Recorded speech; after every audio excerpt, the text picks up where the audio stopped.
معزز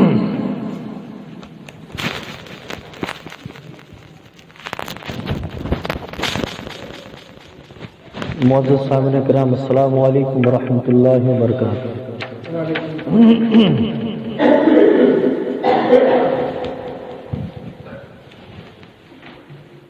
الحمد للہ حمد الشاکرین وافضل الصلاۃ واکمل السلام علی سید المرسلین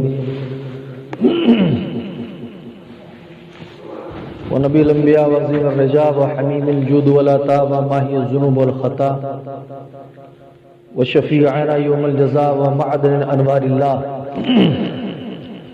ومخزن اسرار اللہ وسیدنا مولانا محمد المصطفیٰ صلی اللہ علیہ وبارک وسلم۔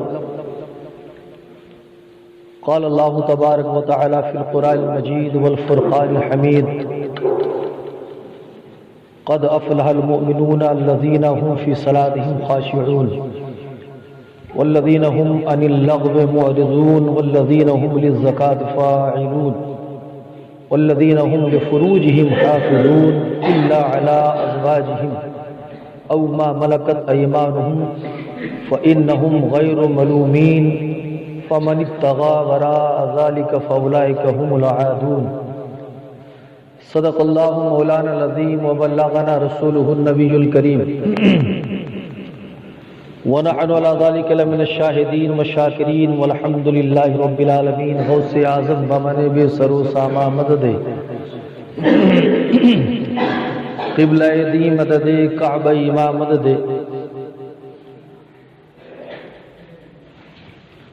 رب اشرح لی صدری ویسر لی امری واحلل عقدۃ من لسانی یفقهوا قولی رب لا تذرنی فردا وانت خیر الوارثین۔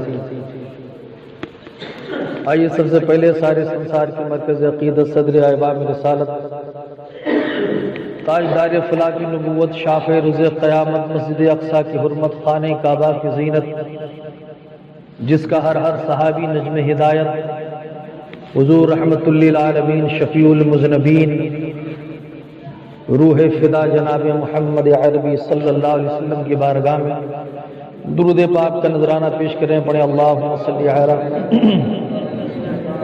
سیدنا مولانا محمد بارک وسلم صلاۃ وسلام علیہ یا رسول اللہ صلی اللہ علیہ وسلم بکار خیش حیرانم مغسنی یا رسول اللہ پریشانم پریشانم مغسنی یا رسول اللہ اگر رانی وگر خانی غلام منت سلطانی دیگر چیزیں نمی دان مغسنی یا رسول اللہ شہاب کس نوازی کن طبیبہ چارہ سازی کن مریض دردی سیانم مغسنی یا رسول اللہ چمرغم نخل جان سوزت بہارم را خزاں سوزت نریزت برگ ایمانم اغسنی یا رسول اللہ۔ اور نہ سلیقہ عبادت نہ سلیقہ دعا ہے، یہ کرم ہے مصطفیٰ کا کہ جو رحمت خدا ہے۔ نہیں ان سا کوئی آقا نہیں ان سا کوئی داتا، نہیں ان سا کوئی آقا نہیں ان سا کوئی داتا، یہ کرم بڑا کرم ہے کہ خطا پہ بھی عطا ہے۔ مجھے لے کے جب فرشتے چلے جانب جہنم میرے آقا آ کے بولے کہو معاملہ یہ کیا ہے، یہی صدر والے بولے سبھی ہم نے چھان ڈالے، نہیں کوئی ایسا پایا جیسا روئے والضحا ہے۔ اور سر حشر پیش داور یہ فرشتے بول اٹھے، سر حشر پیش داور یہ فرشتے بول اٹھے، وہی جائے باغ جنت جو غلام مصطفیٰ ہے۔ یہ بروز حشر بندوں سے کہا میرے خدا نے جو نہ مانے مصطفیٰ کو تو مانتا ہی کیا ہے، کہ ہے مرضی الہی میں رضا پیمبروں کی، جو رضائے مصطفیٰ ہے وہی مرضی خدا ہے۔ مجھے جس کی نسبتوں نے دیا ہے مقام رضوی، وہ بریلی کا رضا ہے جو نبی کا معجزہ ہے۔ نہ سلیقہ عبادت نہ سلیقہ دعا ہے، یہ کرم ہے مصطفیٰ کا کہ جو رحمت خدا ہے۔ آئیے ایک مرتبہ درود پاک کا ورد پڑھیں کریں اللہم صلی علی سیدنا مولانا محمد بارک وسلم صلاۃ و سلام علیک یا رسول اللہ صلی اللہ علیہ وسلم۔ اس سے قبل آپ حضرات نے سماعت کیا کہ مومنین کی شان کیا ہے، مومنین کی صفتیں کیا ہے، مومنین کی نشانی اللہ رب العزت نے سورۃ المومنین کے اندر بیان فرما دی۔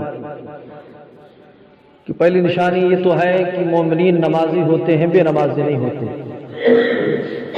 آگے اللہ رب العزت نے جو فرمایا کہ مومنین نماز کس طرح پڑھا کرتے ہیں، فرمایا الذین هم فی صلاتہم خاشعون، جو اپنی نماز میں گڑ گڑاتے ہیں۔ مومنین کی نشانی یہ ہے کہ نمازی بھی ہوتے ہیں، ساتھ ساتھ میں خشوع اور خضوع کے ساتھ نماز پڑھتے ہیں، اپنی نماز میں وہ گڑ گڑاتے ہیں۔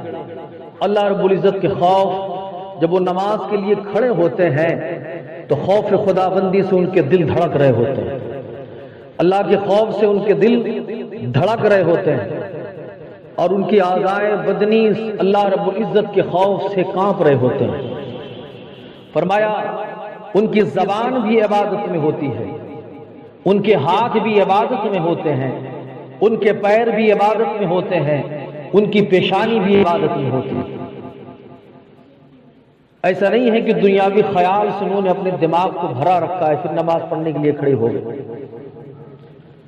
ان کے خیال میں نہ دنیا رہتی ہے، نہ دنیا کے لوگ رہتے ہیں، نہ کھانا ہے، نہ پینا ہے، نہ اٹھنا ہے، نہ بیٹھنا ہے، نہ بازار ہے، نہ کرکٹ ہے، اور نہ یہاں جانا نہ وہاں جانا۔ ان کے خیال میں سب کچھ نہیں ہوتا۔ اگر ان کے خیال میں کچھ ہے تو صرف یہ ہوتا ہے کہ میرا رب مجھے دیکھ رہا ہے، میرا اللہ مجھے دیکھ رہا ہے۔ وہ نماز میں گڑ گڑاتے ہیں۔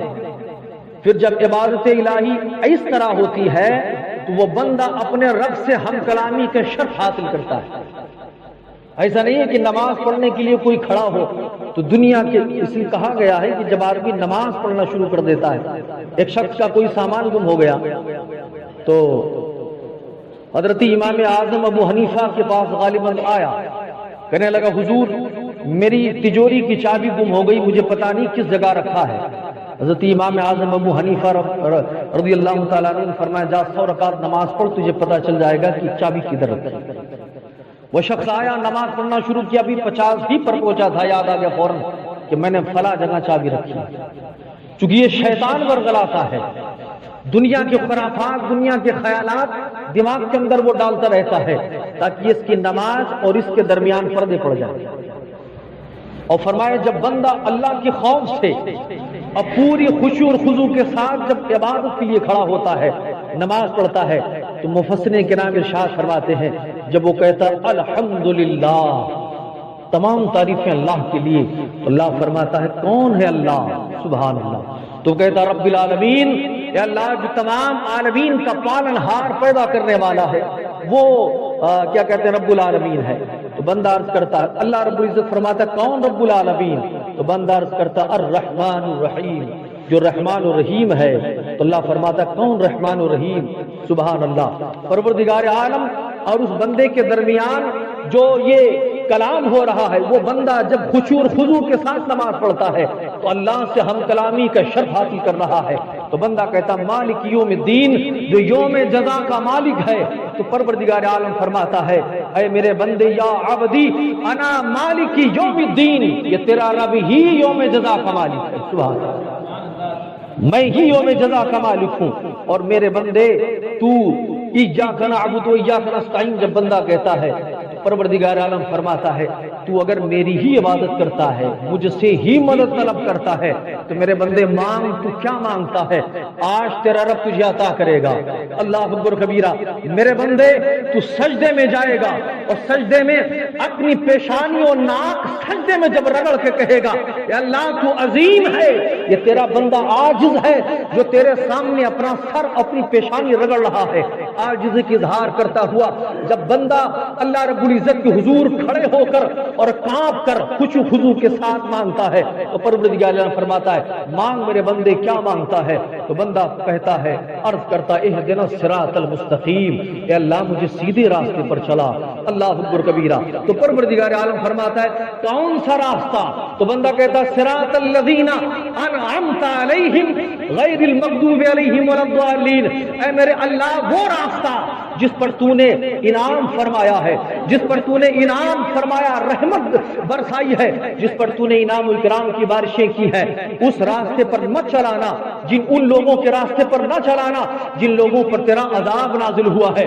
تو پروردگار عالم فرماتا ہے میرے فرشتوں گواہ ہو جاؤ، یہ بندہ حالت نماز میں کھڑا ہو کر مجھ سے جو چیز مانگ رہا ہے میں اس کو عطا کر رہا ہوں، تم گواہ ہو جاؤ کہ ہم نے اس کو نبیین، صدیقین، شہداء، صالحین کی جماعت میں شامل کر کے بدبختوں کی جماعت سے اسے بچا لیا۔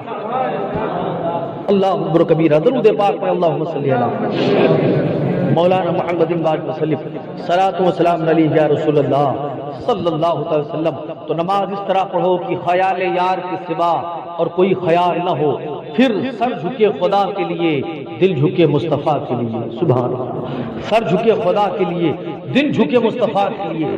ظاہری کیفیت یہ ہونی چاہیے کہ سجدے کی جگہ پر نظر ہو، یہ نہیں کہ کبھی دائیں دیکھے، کبھی بائیں دیکھے، کبھی اوپر دیکھے، کبھی نیچے دیکھے، نہیں، فرمایا سجدے کی جگہ پر یہ نظر ہو، اور جب التحیات پڑھے تو خیال میں خیال مصطفیٰ لے آئے۔ سبحان اللہ، خیال میں خیال مصطفیٰ لے آئے۔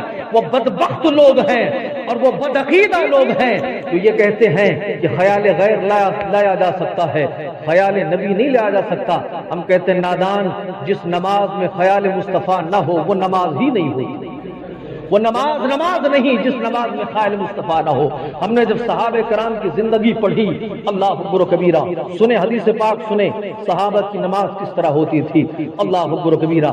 یہ بخاری شریف جلد اول کتاب الاذان حدیث نمبر 644 ہے، اور کیا کہتے ہیں صفحہ نمبر 314 ہے۔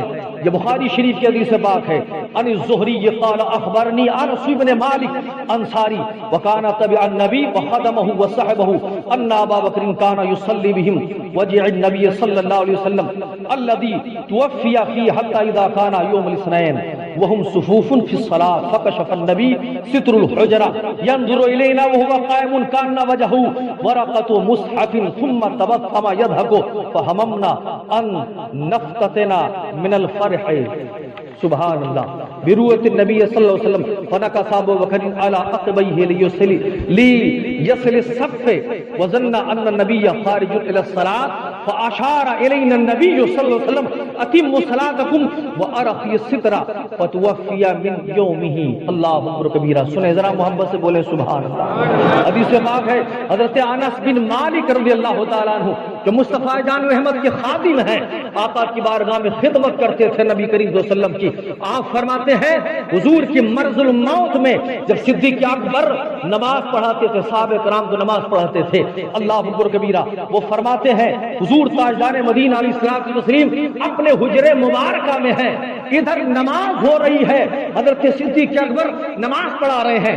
حضرت انس بن مالک فرماتے ہیں کہ حضور تاجدار مدینہ صلی اللہ علیہ وسلم وہ فرماتے ہیں وہ دوشنبے کا دن تھا، حضور تاجدار مدینہ نے چہرے کا اپنے حجرے کا پردہ ہٹایا، اور ہٹانے کے بعد دیکھا صحابہ نماز پڑھ رہے ہیں۔ انس بن مالک فرماتے ہیں میں نے حضور کے چہرے کو جب دیکھا ایسا لگ رہا تھا کہ قرآن کا ورق لگ رہا تھا۔ سبحان اللہ، ایسا لگ رہا تھا قرآن کا ورق مصطفیٰ کا چہرہ لگ رہا ہے۔ اللہ اکبر، نبی نے ہم کو نماز پڑھتے ہوئے دیکھا تو مسکرانے لگے۔ اللہ اکبر کبیرہ، حضرت انس بن مالک فرماتے ہیں ہم نے سمجھا ہم حضور کو جب مسکراتے ہوئے دیکھے تو ہم نے گمان کیا کہیں ہم فتنے میں نہ مبتلا ہو جائیں۔ اللہ اکبر، پھر فرماتے ہیں حضرت صدیق اکبر اپنے پنجوں کے بل پیچھے ہٹنے لگے تاکہ صف میں شامل ہو جائیں۔ نبی کریم صلی اللہ علیہ وسلم نے وہیں سے اشارہ کیا نماز اپنی مکمل کرو، نماز مکمل کرو۔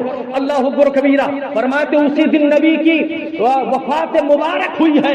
انس بن مالک، اللہ اکبر، ذرا سوچیں، یہ بخاری شریف کی حدیث بتا رہی ہے نماز بھی صحابہ پڑھ رہے ہیں، ایک طرف خدا کی عبادت بھی کر رہے ہیں اور سامنے مصطفیٰ کی زیارت بھی کر رہے ہیں۔ عبادت خدا بھی ہو رہی ہے، زیارت مصطفیٰ بھی ہو رہی ہے۔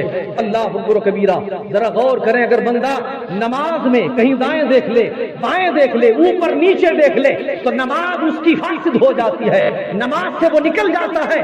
مگر یہ مصطفیٰ جانت کی ذات ہے کہ حالت نماز میں اگر کوئی نبی کی زیارت کرے تو وہ نماز ٹوٹتی نہیں ہے بلکہ نماز مکمل سے مکمل تر ہو جایا کرتی ہے۔ سبحان اللہ، درود پاک میں اللہم صلی علی سیدنا مولانا محمد وسلم، صلاۃ و سلام علیہ یا رسول اللہ صلی اللہ علیہ وسلم۔ تو فرمایا نماز میں خیال یار کے سوا کچھ نہ ہو. سبحان اللہ. حدیث پاک صحابہ کی نماز ہے.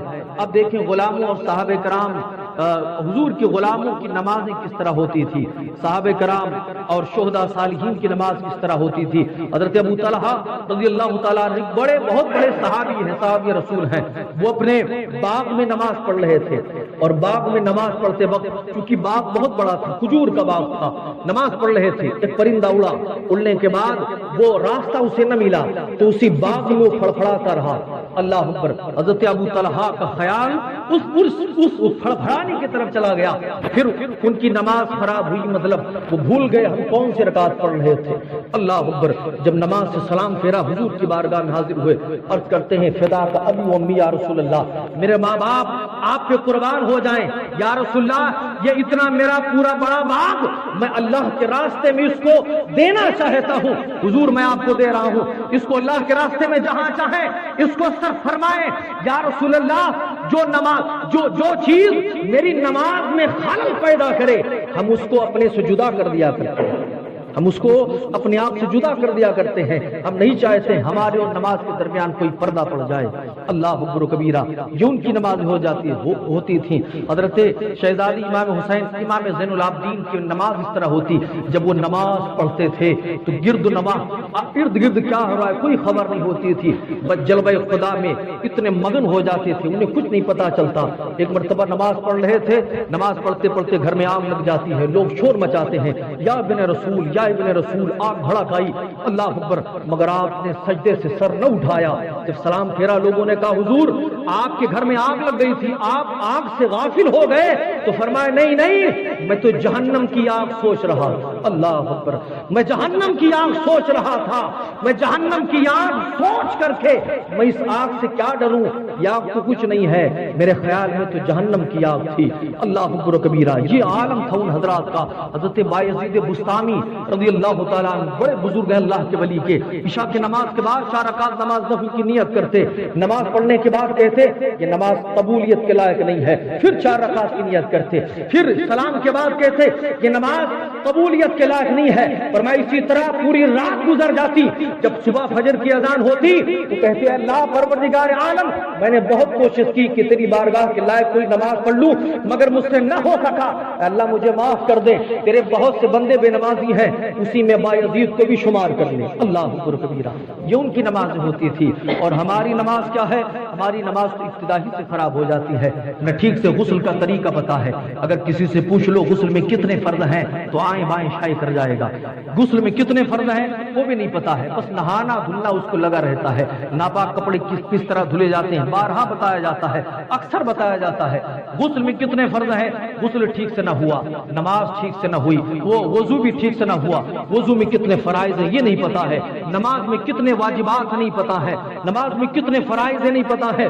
اب جب یہ اللہ اکبر کر کی نیت باندھا, الحمد پڑھ ادھر رہا ہے, دماغ کہیں کرکٹ میں لگا ہے, دماغ کہیں کھانے میں لگا ہے, کسی دعوت میں لگا ہے, اور کسی بازار میں لگا ہے, سلطان پور کے کسی خطے میں لگا ہوا ہے. نہیں, نماز اس طرح نہیں پڑھی جاتی ہے. فرمایا گیا جب کوئی بندہ حالت نماز میں ادھر ادھر دیکھتا ہے تو مفسرین کرام ارشاد فرماتے ہیں, اللہ فرماتا ہے او بندے کیا تیرے رب سے زیادہ کوئی حسین ہے جو ادھر ادھر تک رہا ہے. فرماتا لو جاز النظر الی لاحد فی الدنیا لکشفت له الحجاب عن وجه. فرماتا سن, اگر چہرہ یزدی اپنے حبیب کے سوا کسی کو دکھانا جائز ہوتا تو دنیا کو تکنے والے اور نماز میں آئیں بائیں شائع کرنے والے تو میں اپنے چہرے یزدی سے پردہ اٹھا دیتا.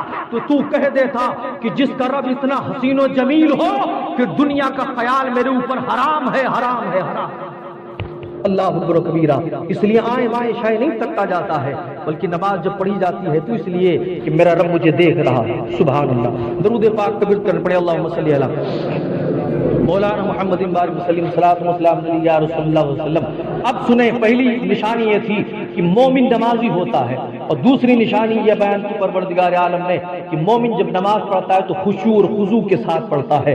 تیسری نشانی بیان کی اللہ رب العزت نے. ہمارے نوجوان اس کو غور سے سنیں, نوجوان خاص کر کے غور سنیں, اور ہمارے وہ بوڑھے جو ہمارے بھائی ہیں جو عزیز ہیں وہ بھی غور سے سنیں. اللہ فرماتا والذین هم عن اللغو معرضون, اور تیسری نشانی مومنین کی یہ ہے جو کسی بیہودہ بات کی طرف التفات نہیں کرتے ہیں، یعنی خلاف شریعت نہ خود کام کرتے ہیں نہ اپنے گھر والوں کو کرنے دیتے ہیں۔ اس میں پہلی چیز یہ ہے کہ وہ اپنی زبان سے گالی نہیں دیتے، اپنی زبان سے گالی نہیں دیتی ہیں، بد کلامی نہیں کرتے ہیں، لفظ سے بچتے ہیں، فرمایا گالی نہیں دیتے ہیں۔ بد کلامی کرنا یہ مومنین کا شیوا نہیں ہے۔ آج ہمارے معاشرے کے نوجوانوں کا عالم یہ ہے کہ غصے میں بھی گالی اور مذاق میں بھی گالی، اللہ اکبر، جبکہ حضور نے فرمایا ہے، غور سے سنیے، ہوٹلوں پہ بیٹھ کے ماں بہن کی گالیاں دینے والوں غور سے سنو، حضور نے فرمایا جب کوئی کسی کی ماں یا بہن کو گالی دیتا ہے تو حضور نے فرمایا وہ گالی پلٹ کر اس کی ماں بہن پر آتی ہے۔ وہ کتنا بدبخت اور ناہنجار نوجوان ہوگا، بوڑھا ہوگا جو خود اپنی ماں بہن کو گالی دیتا ہے۔ اب گالی دینے سے پہلے یہ حدیث ضرور یاد کر لینا کہ ہم خود اپنی ماں بہن کو گالی دیتے ہیں۔ اللہ اکبر کبیرہ، وہ کتنا بدبخت ہے، اللہ اکبر۔ اسی لیے تو ہماری زبان سے تاثیر ختم ہو گئی ہے۔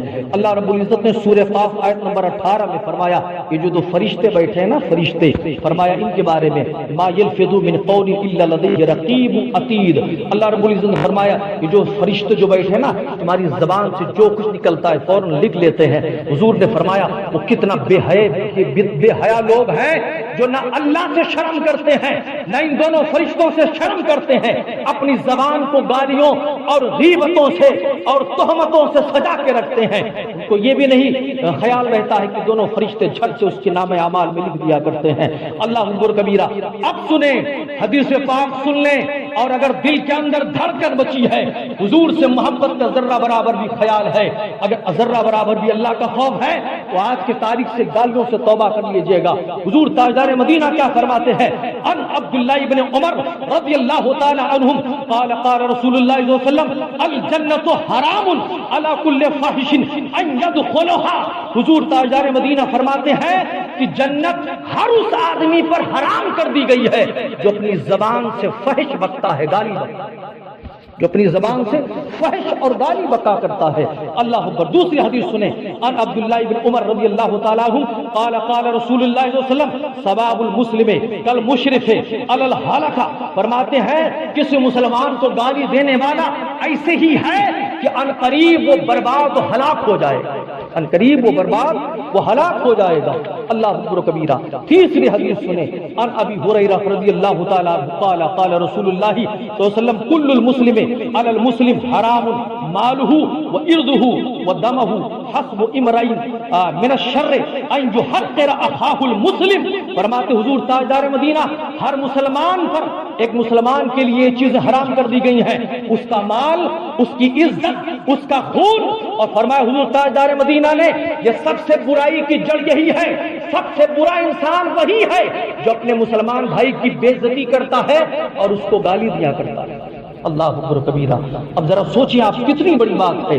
لوگ مذاق میں گالیاں دیتے ہیں، ہم نے تو دیکھا ہے لوگ ایک دوسرے کی ماں بہنوں کو مذاق میں گالی دیتے ہیں، اور وہ کتنا بے شرم بے غیرت انسان سامنے بیٹھ کر اس کی گالیوں کو سن کر ایکسپٹ کرتا ہے، وہ بھی مسکراتا رہتا ہے۔ یہ بے غیرتی، اتنی بے غیرتی، ہماری غیرت مر گئی ہے، ہم خود اپنی ماں بہنوں کو گالیاں دیا کرتے ہیں۔ حضرات محترم، چلتے چلتے آخری بات سننے، یہ ہماری اسی لیے فرمایا علماء کرام نے کہ ہماری زبانوں سے تاثیر ختم ہو گئی۔ کل ہم اگر الحمد شریف پڑھ کر دم کر کے کسی کو دے دیتے تھے، فوراً شفا مل جاتی تھی۔